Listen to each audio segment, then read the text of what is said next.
Hello बच्चे, अब हम लोग एक नेक्स्ट टॉपिक की तरफ बढ़ते हैं।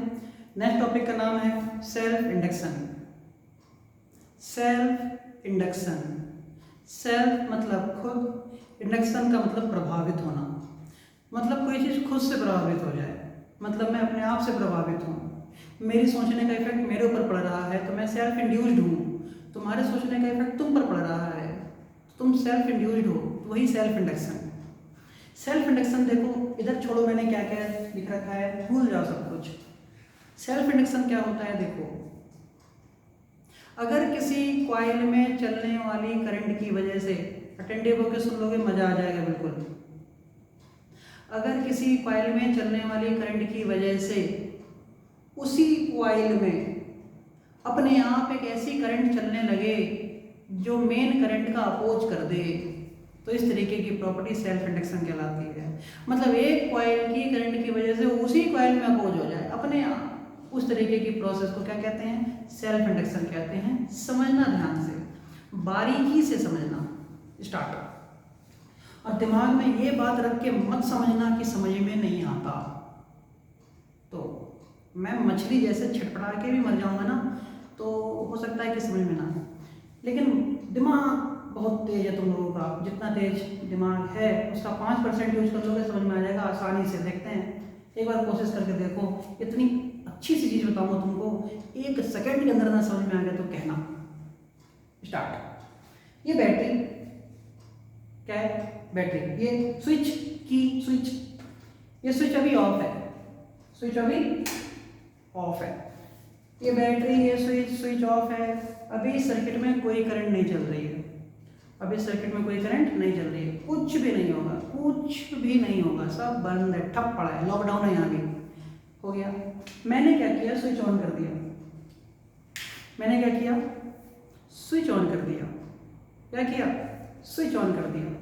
ध्यान से सुनना मैं क्या कह रहा हूँ, स्विच ऑन कर दिया। जब मैंने यहाँ स्विच ऑन किया, तो इस बैटरी ने करंट दी, इस बैटरी ने करंट दी आई। कहानी शुरू। अब जो बच्चा सबसे तेज दिमाग का होगा वो एक बार में समझ जाएगा, और जो दिमाग को गोबर बनाया पड़ा होगा तो वो समझ नहीं पाएगा, टाइम लगेगा। लेकिन गोबर नहीं बनाओ, जरा अच्छे से पढ़ो। ये स्विच ऑन, बैटरी ने करंट दी, करंट चली, करंट गई ए से बी। स्टार्ट, चीज़ों का समझना शुरू। जब करंट ए से बी जाना चाहेगी तो करंट कोई भूत तो है नहीं कि एक बार में ए से बी चली जाएगी यार। पहले वो कॉइल के थोड़े से हिस्से में घुसेगी। मान लो करंट इतने हिस्से में घुसी, कॉइल में करंट केवल थोड़े से हिस्से में गई, क्या होगा? जब कोई करंट कॉइल में जाएगी तो कॉइल के ऊपर मैग्नेटिक फील्ड बढ़ेगा, नहीं आई। इसका मतलब जब ये करंट यहाँ पे थोड़ी दूर तक गई तो इस कॉइल के अंदर मैग्नेटिक फील्ड बनने लगी। तो कहने का मतलब क्या? ये करंट आगे बढ़ती जा रही है, करंट आगे बढ़ती जा रही है, तो इस कॉइल के चारों तरफ मैग्नेटिक फील्ड भी बढ़ता जा रहा है, मैग्नेटिक फील्ड भी बढ़ता जा रहा है। कॉइल के चारों तरफ क्या बढ़ता जा रहा है? Magnetic field. और हम क्या जानते हैं कि अगर ये करंट चल रही है और उस मैग्नेटिक फील्ड जो कि चेंज हो रहा है, पहले मैग्नेटिक फील्ड कम थी, फिर और ज़्यादा, फिर और ज़्यादा, फिर और ज़्यादा, फिर और ज़्यादा, अब वो सारी की सारी मैग्नेटिक फील्ड चेंज किस में हो रही है? कॉइल में। और हम क्या जानते हैं फैराडे लॉ के हिसाब से, लेंज लॉ के हिसाब से, अगर किसी कॉइल में मैग्नेटिक फील्ड कम से ज़्यादा ज़्यादा ज़्यादा ज़्यादा ज़्यादा होती जाएगी तो कोई जो मैग्नेटिक फ्लक्स होगा वो अपने अंदर चलने वाले करंट का अपोज करेगा। हाँ या ना? फिर सुनो, ठीक है, मान लो एक करंट चला रहा है यार, सुनो, एक कॉइल है, एक कॉइल है, कॉइल के अंदर करंट चली, अभी घुसी नहीं करंट, अभी चली। अब जैसे ही वो करंट अंदर जा रही है उस कॉइल के अंदर, हल्की सी गई, जैसे ही उस कॉइल के अंदर करंट गई तो मैग्नेटिक फील्ड बनी, कॉइल में करंट और गई और मैग्नेटिक फील्ड बनी, और दूर तक करंट गई और मैग्नेटिक फील्ड बनी। अरे यार, जो मैग्नेटिक फील्ड बन रही है और बढ़ रही है, बन और बढ़ रही है, वो किसमें बढ़ और बढ़ रही है? फ्लक्स में, उस कॉइल के अंदर। क्या मतलब हुआ? जो मैग्नेटिक फ्लक्स बढ़ रही है वो किसमें बढ़ रही है? उस कॉइल के अंदर।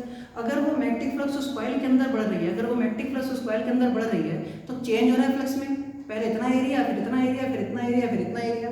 तो मैं तुमसे कह रहा हूँ कि अगर उस कॉइल में एरिया बढ़ता जा रहा है, फ्लक्स चेंज होता जा रहा है, करंट बढ़ रही है, तो करंट तो हमने दी बैटरी वाली, ये करंट कौन सी है, बैटरी वाली, ये करंट कौन सी है, बैटरी वाली। एक और करंट बनेगी, एक अपने आप करंट बनेगी उस करंट का अपोज करने के लिए। किसकी वजह से बनेगी, उस कॉइल के अंदर मैग्नेटिक फ्लक्स में चेंज की वजह से बनेगी, जो मैग्नेटिक फ्लक्स बढ़ता जा रहा है, हाँ या ना। एक करंट चल रही है आगे और एक इसका अपोज करने के लिए करंट बनेगी पीछे, या इसका अपोज करेगी। इसी वजह से ये करंट तुरंत पार ना करके थोड़ी देर बाद पार करती है। इसको कॉइल को पार करने में थोड़ा टाइम लगता है, डिले होता है। तभी देखो ग्राफ कैसा आया, ओ से लेकर बी तक, ओ से लेकर बी तक कॉइल में करंट को मैक्सिमम वैल्यू तक पहुंचने के लिए, करंट को मैक्सिमम वैल्यू तक पहुंचने के लिए टाइम लगा, इतना टाइम लगा, देखो इतना टाइम लगा, यहाँ से यहाँ तक ये टाइम लगा, इतना टाइम लगा। क्यों टाइम लगा, क्योंकि इस मैग्नेटिक फ्लक्स ने उसके चलने का अपोज किया होगा। जाहिर सी बात है, एक है कि मैं स्मूथली चल रहा हूँ, मुझे कोई नहीं रोक रहा, एक है कि मैं चल रहा हूँ पीछे रस्सी बांध के कोई मुझे खींच रहा है, तो क्या मैं चल लूँगा, नहीं, मेरा अपोज हो रहा है। तो मैं चलना चाह रहा हूँ आगे, मैं हूँ करंट, बैटरी वाली करंट हूँ, मैं बैटरी वाली करंट हूँ, लेकिन मेरे यहाँ पर पेट में रस्सी बांध के पीछे कोई खींच रहा है मुझे, तो मैं चल लूँगा उतनी देर। मेरी स्पीड थी 10 मीटर पर सेकंड नॉर्मल, अब मुझे कोई पीछे खींच रहा है, मैं चल रहा हूँ 5 मीटर पर सेकंड से। जहाँ मुझे पहुँचना था टाइम पे पहुँचूंगा, बाद देर में पहुँचूंगा, देर में पहुँचूंगा, क्योंकि मेरा पीछे कोई अपोज कर रहा था। वही होता है यहाँ पर, अपोज किसने किया, बैटरी की करंट चलना चाह रही है, लेकिन बैटरी की करंट चल नहीं पा रही है, क्योंकि यहाँ पे फ्लक्स में चेंज हो रहा है। फ्लक्स में चेंज होने की वजह से फैराडे लॉ और लेंज लॉ लग रहा है। फैराडे और लेंज कहते थे उसी करंट का अपोज करो जिसकी वजह से तुम बने। करंट कौन सी, बैटरी वाली, अपोज कौन करेगा, फ्लक्स। इसी करंट की वजह से वो फ्लक्स बन रही है और वही फ्लक्स इसी करंट का अपोज कर रही है। इसी वजह से ये करंट तुरंत ना चल के रुक के चलती है, डिले होती है। इसी प्रोसेस को कहते हैं सेल्फ इंडक्शन। एक कॉइल की करंट की वजह से उसी कॉइल में उसी करंट का अपोज होना सेल्फ इंडक्शन कहलाता है। खुद से खुद में अपोज करना सेल्फ इंडक्शन कहलाता है। क्लियर होगी बात। अब देखो फिर क्या होता है, जब बहुत देर हो जाती है, जब करंट इसके अंदर चलने लगती है, फ्लक्स भी जितना मैक्सिमम फ्लक्स बनना होता है बन जाता है, तो करंट कांस्टेंट हो जाती है। अब अपोज नहीं होता, क्योंकि फ्लक्स में चेंज होना बंद हो गया। थोड़ी देर बाद 5-7 सेकंड बाद फ्लक्स में चेंज होना बंद हो गया। अगर ऐसा हुआ तो मैंने स्विच को तुरंत ऑफ कर दिया, समझ गया ना। करंट चली तो मैग्नेटिक फ्लक्स में चेंज हुआ, मैग्नेटिक फ्लक्स में चेंज हुआ तो करंट को मैक्सिमम वैल्यू तक पहुंचने में टाइम लगा तो ये ग्राफ ऐसा आया, यहाँ से यहाँ तक, नहीं तो सीधे यहाँ चला जाता, ऐसे आ गया। अब जब करंट कांस्टेंट हो गई, तो मैग्नेटिक फ्लक्स भी मैक्सिमम बन चुका है। ध्यान देना, जब करंट कांस्टेंट हो गई कुछ देर बाद, तो मैग्नेटिक फ्लक्स भी इकट्ठा हो चुका है, अब नहीं बढ़ रहा। अब मैग्नेटिक फ्लक्स नहीं बढ़ रहा, कोई अपोज नहीं हो रहा, सब कुछ आराम से चल रहा है। अचानक से मैंने स्विच ऑफ कर दिया। स्विच ऑफ करते ही क्या हुआ, जो मैग्नेटिक फ्लक्स पहले बढ़ रही थी, वो मैग्नेटिक फ्लक्स तब क्या होगी, घटेगी। जो मैग्नेटिक फ्लक्स पहले बढ़ चुकी थी, वो मैग्नेटिक फ्लक्स क्या होगी, घटेगी। पहले इसमें करंट बढ़ना चाह रही थी तो उसका अपोज हो रहा था, अब स्विच ऑफ कर दिया तो बैटरी की करंट बढ़ना नहीं, अब घटना चाहेगी।